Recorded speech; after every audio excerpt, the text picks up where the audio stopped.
So, welcome back. Final stage of the Triquetra Grand Tour. It's done. Stage 21, done and dusted. It's finished. I'm going to give you my thoughts on it. I'm going to give you the pros and cons of this tour, what I liked and what I didn't like, things I felt could be improved upon, and things that were fantastic. So, let's get into it. So, this is the Champs-Élysées in Paris. It's what, 49 kilometers, 320 meters of climbing. So it's basically a long, flat, nice, easy stage to roll it out. It was nothing crazy. Nobody was sprinting off. Everybody stayed together pretty much. And it was just a nice, easy ride. There were a couple of sprints in there, but there was no points. All points were turned off for this stage. It was just the final stage of just have fun, have a nice, easy ride to finish off the 21 stages, which, to be honest with you, was quite nice because the day before was a very grueling stage. And then we're going to get into my thoughts on the stage. So let's start from the beginning. We entered. I got to hear about it from a person that was in my Twitch channel. Shout out to you. You know who you are. Fantastic. I loved it. The tour itself, I really did like it. I like the format. I like how long it was. I like how diverse the stages were. The climbing was tough for me. There was a lot of climbing in this. Pretty much every single stage has some type of climbing in it. But it wasn't that bad that I had at any point thought I had to quit because of fatigue. Time with work was something completely different. It was a little bit harder trying to fix in family and work time and life. But I like the way when they split it up to 8 different time slots over the day. I like that because I could always find a time slot. I didn't always want that time slot, but I could always find a time slot I could actually finish it on. So that was nice. Things I would have done different. For example, when I started this, I had no idea how it was going to be. I didn't even know what GC meant. I didn't know there were sprint points. I didn't know there were KOM points. I just went into this blind. Somebody popped into a stream I was on and said, check this out. It starts in, I think it was about a week or 2 weeks after that. I signed up. I was in. I didn't know what I was signing up for.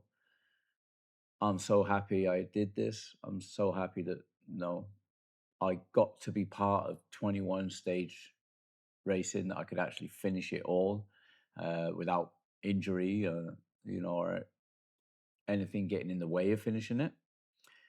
It is a very long stages. I mean, 21 stages, you got to try and fit in almost a month of riding around work, family. Can't miss any stage. I mean, you could miss the stages if you wanted to, but if you wanted to complete the whole thing, you couldn't miss the stages. So I was determined to finish every stage. I was determined to finish the whole thing. This is the first time I've done anything that's really of this size, and I did feel it in my body for sure. I am stronger. I learned a lot about riding stage races. I learned things like what GC meant. I learned about sprinting. I learned more about sprinting on these 21 stages than I have in a year of Zwift. I took it quite seriously towards the end, like the sprinting part of it. I really did push a lot of the sprinting, and in the final stage, I got 5-second PB. I think it was 928 watts for my 5-second PB, so it went up. I don't know. I think it went up like 15 watts or something. It wasn't a great deal, but for me, it's small goals that count, and it's a plus. After 21 stages, and I could still make a PB on the sprint on the last stage, that says a lot. That says a lot of how far my fitness has come over the last year. That a year ago, I was 15 kilos heavier. I was about 100 watts FTP slower. My sprints were slower. My power, I couldn't hold the sprints for very long. And I couldn't stand up for more than a few seconds on the bike without my knees hurting or fatigue in my muscles. And by the end of this stage, I was ending up standing up and being able to go for 20, 30, 40 seconds at a time standing on the bike. So for me, this is a win-win, even though I came, let me just check to make sure I don't over-exaggerate where I came. I came 10th. I came second from last. There were only 11 people that actually finished all 21 stages in my category. We started off at 30 and we were 11 finished and I was 10th. Now, maybe some people might look at that and think, you know, you're second from last. I don't. I got put up 2 categories, I think it is, after 3 races, after 3 stages. My racing category is low to mid C at best. You know, I'm not, and climbing, I'm probably in the D category, like really. So I take that as a win. I was pumped up 2 categories above what I was in originally, and I didn't quit, and I finished all 21 stages, and I came 10th. 30 people started, 11 of us finished. Some dropped out because of injury, some dropped out because of work and life and family, you know, just not having time. And that's totally fine. But for me, I wanted to finish, and I did that. And I think I held a respectable time. I finished all 21 stages in 32 hours, 36 minutes. To put it into context, the person that won it in 30 hours, 46 minutes for the GC. So 2 hours, basically, what? 1 hour, 50 minutes, I think it is. Let me see. 1 hour, 16 minutes behind first place after being bumped up 2 categories. I take that as a win all day long, especially for my first tour stage. Definitely 21 stages is the biggest I've ever done, but this was a win for me. So my thoughts on the tour itself. On a whole, fantastic. I loved it. The people were nice. Everybody was willing to help. There were good banter between everybody.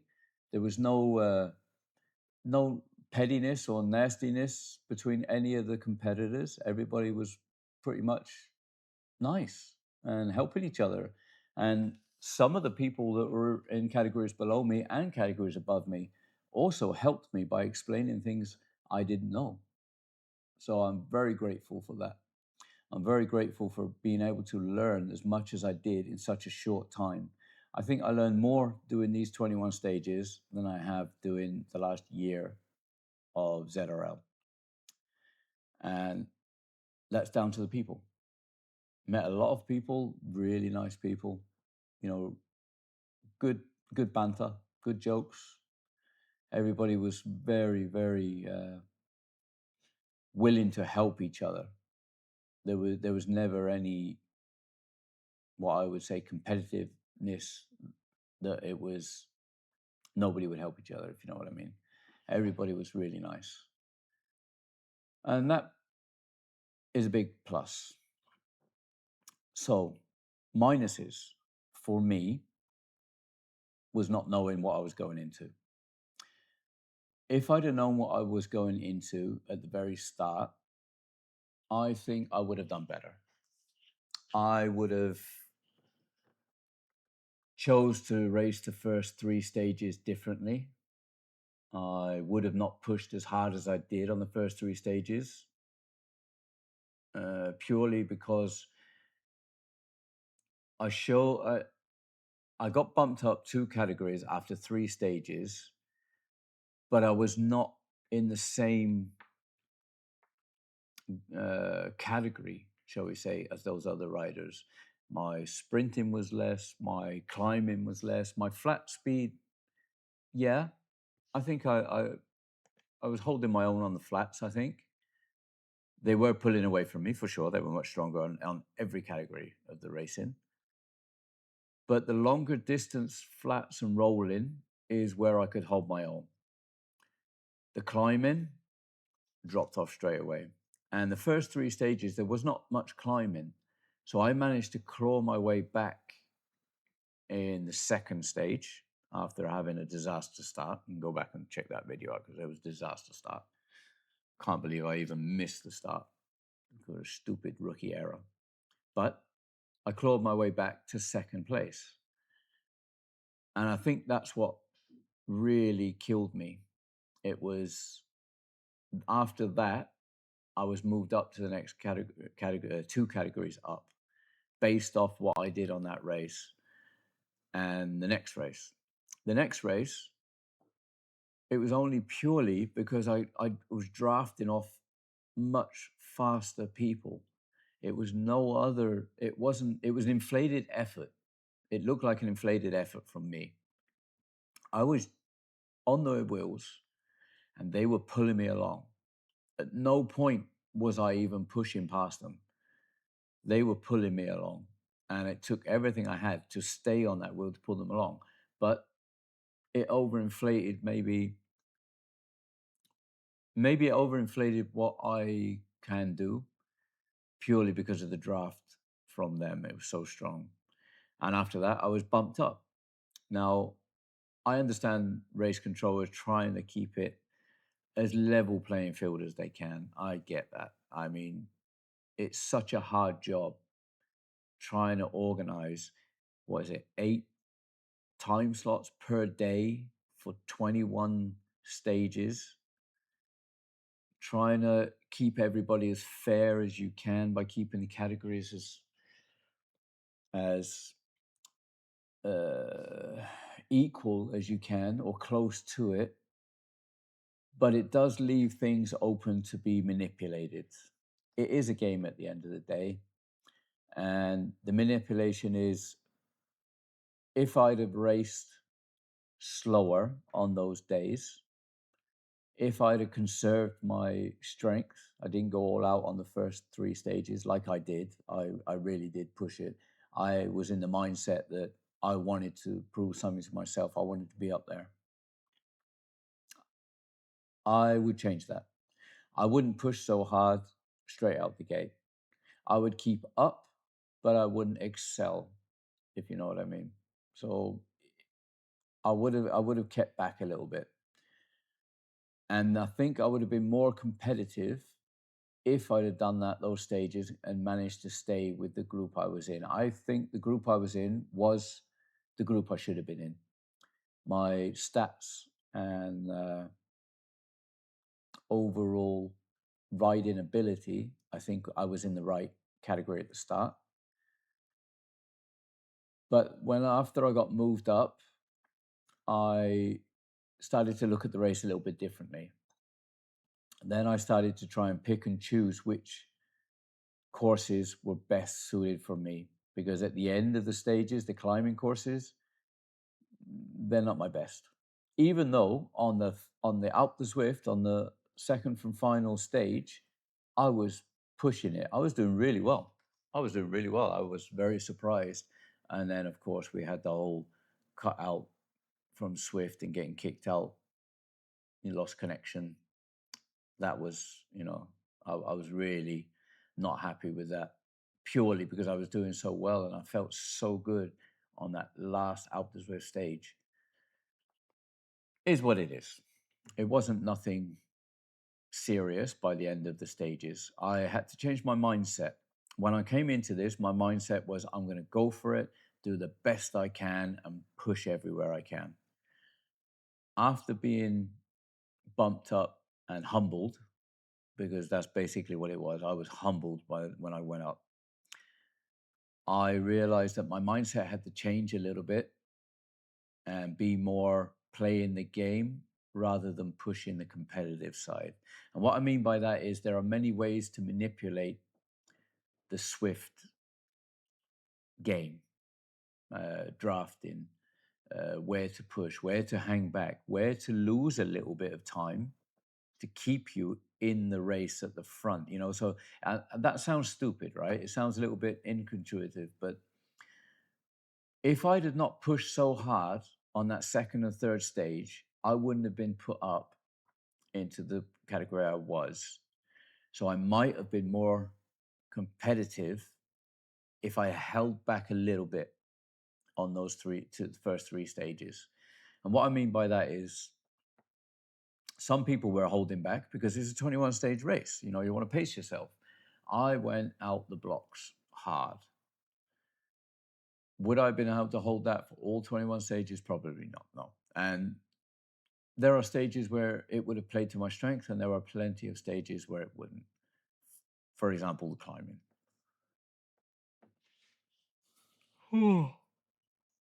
Sorry about that. Wow. A bit more oxygen for the brain, I guess. I understand race control and why they put me up, but I don't understand being put up so quickly. After completing all 21 stages, when I went back to look at my times and where I would be, I still wasn't in the, I think I was in the top mid range for the category that I was in before, just by purely the times and the points that I had. So I wasn't even in the top of the category I was in before. So I don't think there was any need to move me forward, up a stage, up a category, sorry, at that point. So I think now looking back, if they'd have hold off one or two stages more, so when we hit basically the first stage of climbing, because the first three, there was no real climbing in the first three stages, I don't think, then they would have seen that I wasn't as good as maybe the inflated numbers from being drafted made it look. But, you know, they're doing their best to keep it fair. It's not, we're not racing for money. We're not racing for anything, you know, on the line, shall we say, nothing serious. So I understand they're trying to keep it fun for everybody.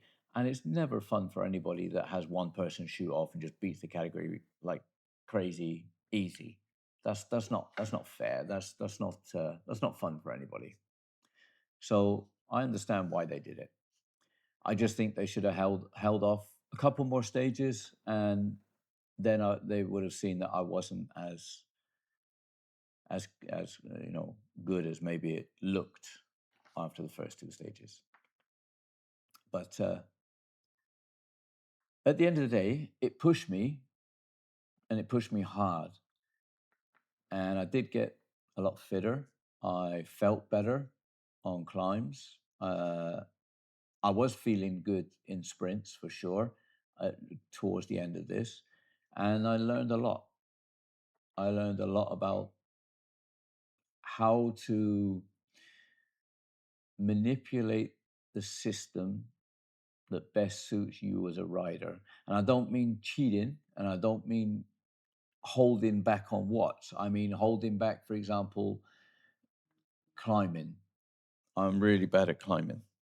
That's just one thing I have to work on.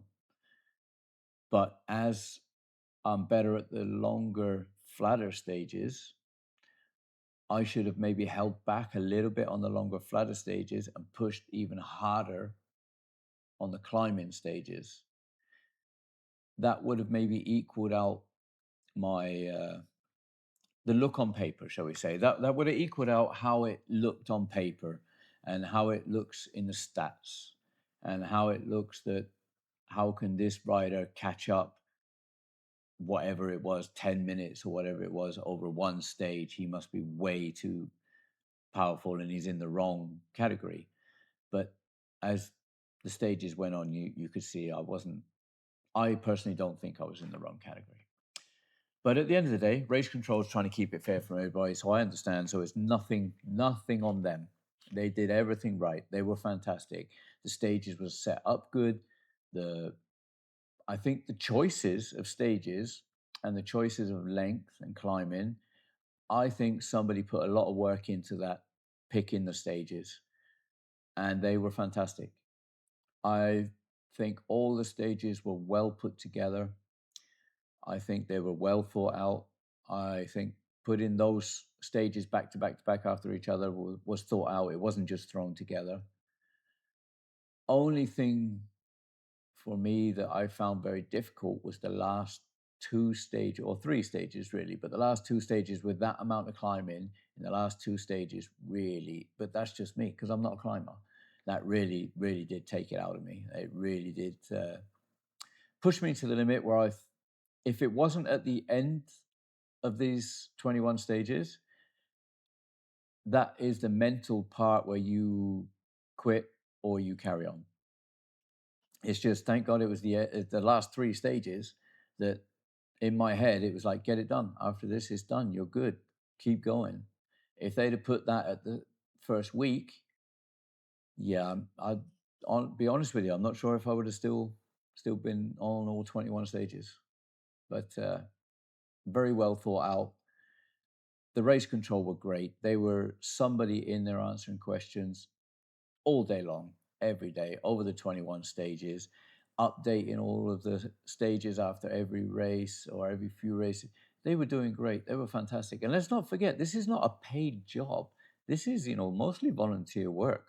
This is people putting this together for fun. Everybody has their full-time jobs and families. So a lot of people, not somebody, but a lot of people sacrificed their time to put this together. And I'm very thankful for that. And especially, it was a free stage race. I mean, you could support them. You could donate to them and subscribe to them, which, by the way, I did because I thought it was well worth it. £10 for the year for them is well worth just this one stage race. Well worth it. So yeah, I was very happy to donate to them, the subscription, the yearly subscription, even if I don't do anything else with them for the rest of the year. I think everybody that took part in it, I personally think you should all donate to them because the amount of work that they put in, it's unbelievable. It's not a small amount of work, and I think they deserve it. And it's such a small amount. I think it was what, £10, I think it was, which is such a small amount. You can't even go on a small day ride with a group for less than that. So, come on. If anybody can, please donate to them. They deserve it. End thoughts on this? Would I do it again? 100% yes. 100% yes. I think it was very well organized. I think it was fantastic. But I would go in with a different mindset. I wouldn't go in with the same mindset as I did this one. Now I've done it. Now I'm a little bit more knowledgeable about how it's all works and set up. I would not go in with the same mindset, but yes, 100% I would do it again. This tour doesn't come around every year. So when it does come around, yes, I would do it. Only thing I would say is, if it wasn't for the guy that told me about it in my stream, I would have never known about this. I didn't really see it anywhere. I didn't know about this website.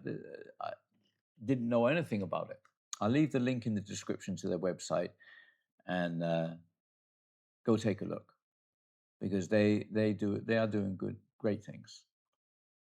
But I was very lucky that somebody mentioned it to me because otherwise I would never have known about it. And I think that's a shame. I think more people need to know about what they're doing because it is they put on a lot of stuff. There's a lot of racing on there, a lot of small tours on there. Like I say, this is not the last tour I will do with them. I will try to do a little bit more and get in there with them, doing other things because I thought it was fantastic, very well organized, loved it. So, final thoughts. Fantastic tour. Would love to do it again. Great stages. Stages were well put together. Long tour, so please, if you're going to do it, make sure you check your schedule and check if you can because it is a long one. And don't push yourself to injury. Make sure you push yourself hard, but not too hard that you injure yourself. So what's next for me?